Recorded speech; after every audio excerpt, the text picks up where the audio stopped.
So यहाँ चाहिँ हामी बुलन्स डिस्कस गर्न जाँदैछौँ जाभामा बुलन्सहरू।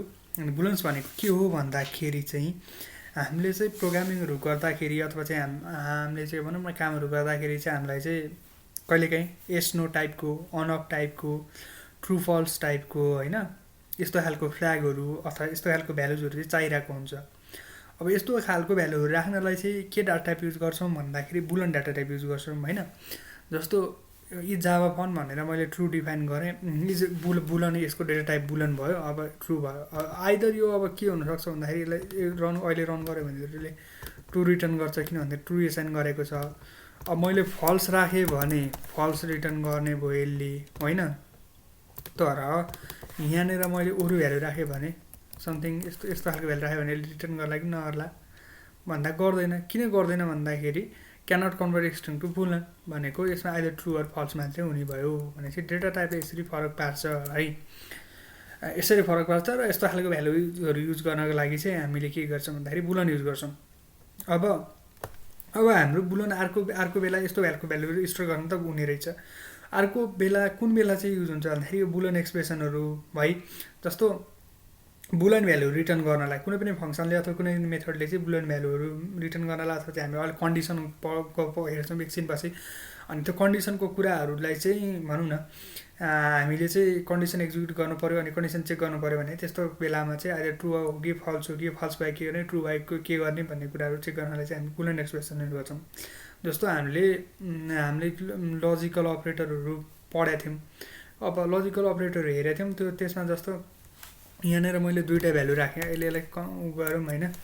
अब इन्ट ए इक्वल्स टु 5 गरौँ, इन्ट बी इक्वल्स टु कति गरौँ सपोज 6 गरौँ।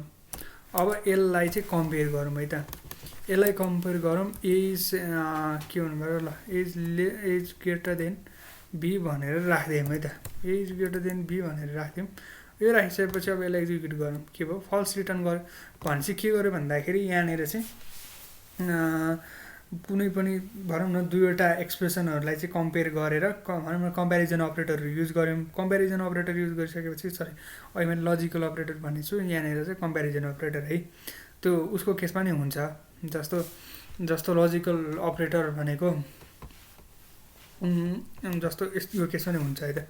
जस्तो जाभा फन भनेर भने अब यसलाई नै कपी गरौँ, लजिकल अपरेटर केसमा नि हुने भइहाल्यो यो दुईवटा अपरेसन गर्नलाई। जस्तो नोड फन भनेर लेखौँ है त, इज नोड फन भनेर लेखौँ। अब यसलाई ट्रु गरिदिउँ भनेपछि यसको यो केसमा नि भइहाल्यो नि भनेको इज जाभा फन र यस्तोको केसमा पनि यसले रिटर्न गर्नु चाहिँ पर्छ होइन। अब इज नोड फन भन्ने छ भनेपछि अब एन्ड गरेर यस्तो गरिसकेपछि यसले के रिटर्न गर्ला त हेरौँ है त। के रिटर्न गर्ला भनेपछि फल्स रिटर्न गर्यो। अब यसको केसमा हामीले यसलाई ट्रु बनायो भने के रिटर्न गर्ला भनेपछि ट्रु रिटर्न गर्नुपर्छ होइन। हाम्रो एक्सपेक्टेसन चाहिँ ट्रु रिटर्न गर्नुपर्छ भनेको यस्तो भ्यालुहरू अपडेट गराउनको लागि चाहिँ भनौँ यस्तो भ्यालुहरू खेलाउनको लागि चाहिँ हामीले के भन्छ यो भनौँ न बुलन एक्सप्रेसनहरू युज गर्छौँ। बुलन एक्सप्रेसनले के रिटर्न गर्नुपर्छ बुलन भ्यालुहरू रिटर्न गर्नुपर्छ है। अब यही भइहाल्यो नर्मल टेक्स्टहरू कम्पेयर गर्ने। अब इक्वल्स टु अपरेटरहरूमा जस्तो अब यहाँनिर यस्तो कम्पेरिजन अपरेटरहरू लगाए नि भयो। अब यो कम्पेरिजन अपरेटरमा यो होला कि नहोला फल्स नि, किन भन्दाखेरि यो ट्रु छ यो फल्स छ भनेपछि त फल्स भइहाल्यो। जस्तो अब यसको केसमा बी युज गरौँ होइन।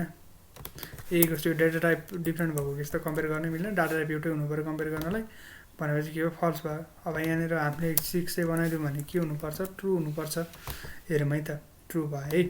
भनेपछि यसरी चाहिँ हामीले कम्पेरिजन अपरेटरहरू कम्पेयर गर्नलाई चाहिँ यस्तो बेला चाहिँ हामीले बुलन अपरेटरहरू युज गर्छौँ है। सो त्यही नै देखाउन खोजेको बेसिकली बुलन जाभामा बुलनहरू भनेको यति नै हो। सो अब हाम्रो चाहिँ बेसिक डेटा टाइपहरू सबै कुराहरू स्ट्रिङ बुलन अपरेटरहरू सबै हेरिसक्यौँ।